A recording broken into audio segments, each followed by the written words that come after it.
Jericho Rosales isiniwalat ang dahilan kaya wala siya sa housewarming ni Catherine Bernardo. Ilang linggo ding pinag-usapan sa mundo ng social media ang bonggang-bonggang housewarming ng napakagaling na aktresa si Catherine Bernardo. Pinag-usapan hindi lamang ang bilyong halagang disenyo ng kanyang bahay, kundi pati na rin ang mga taong nai-involve ngayon kay Catherine. Hindi kasi may alis ang agam-agam sa mga netizens kung bakit wala ang napapabalitang nanliligaw kay Catherine na si Jericho Rosales sa nasabing party. Ganong madalas naman siyang makita sa lahat ng mga social gatherings ni Catherine lately.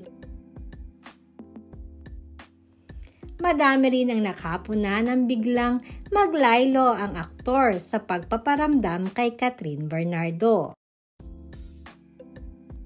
Ito ay dahil nga ba kay Alden Richards or sa family ni Catherine? Kaya naman alamin natin ang totoong dahilan ng aktor. At finally ay nagsalita na nga itong si Jericho Rosales at aming napag-alaman ang totoong dahilan ng hindi pagpunta ng aktor sa housewarming. Sinasabing hindi di umano gusto ng pamilya ni Catherine si Jericho.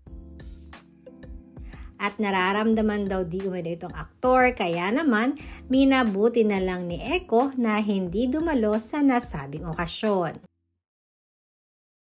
Ayon pa sa aming source, medyo nasaktan din di umano si Echo sa mga pangyayari dahil matagal na talaga niyang hinahangaan si Catherine Bernardo.